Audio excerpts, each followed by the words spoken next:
자, 이재명 대표는요, 지난 6월이었죠. 대북 송금 의혹과 관련해서 삼자 뇌물 혐의로 기소가 됐습니다.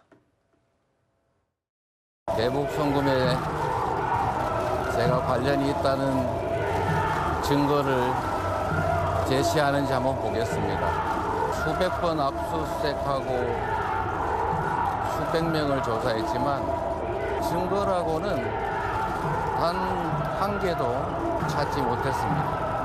그 이유는 사실이 아니기 때문입니다. 검찰이 좀 전에 제3자 뇌물 혐의 등으로 기소를 했는데 이에 대한 입장 있으십니까?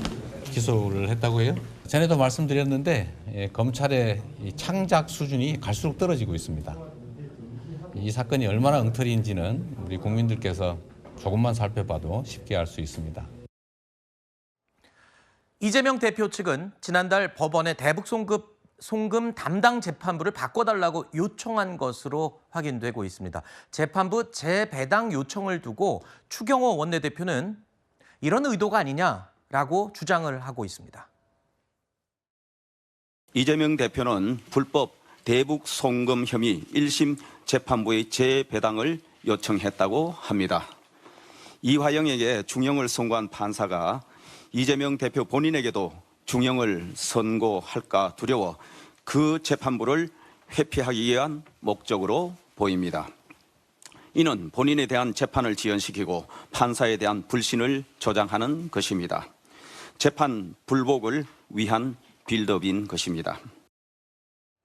들으신 것처럼 추경호 원내대표의 주장은 이겁니다. 이재명 대표 대북 송금 사건을 담당하는 재판부가 여러분도 알다시피 이화영 전 부지사에게 1심에서 유죄, 중형을 선고한 재판부가 같은 재판부다 보니 이 재판부를 피하려는 것 아니냐, 뭐 이런 주장이군요. 맞습니다. 이화영 부지사가 9년 6월이라는 굉장히 중형을 선고를 받았고 그 직후에 이재명 대표 역시 같은 혐의로 기소가 되었는데요.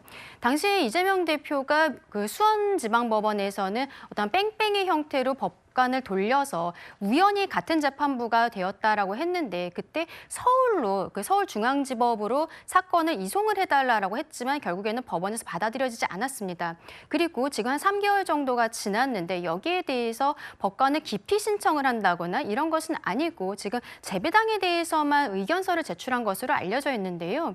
이게 정식으로 만약에 이 법관에 대해서 기피 신청을 하기 위해서는 법관이 불공정한 재판을 할 우려가 있을 때라고 해야 됩니다. 그렇다면은 만약에 이 기피 신청이 받아들여지지 않았을 때 이 피고인 측에서 법관에 대해서 계속적으로 공격을 할 것이라는 것이 이제 전 국민이 다 알게 되는 부분들이 있고 만약에 기피 신청 자체가 소송 지연의 목적이 명백한 경우에는 바로 기각할 수 있다는 그 법 규정이 있거든요.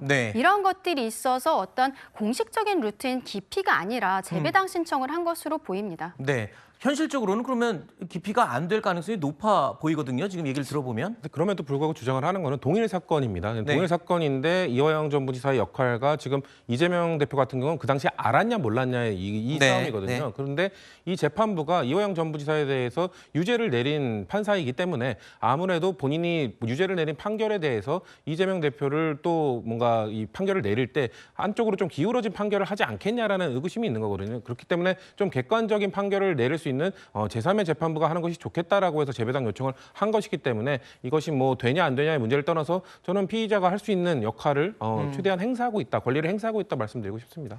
알겠습니다.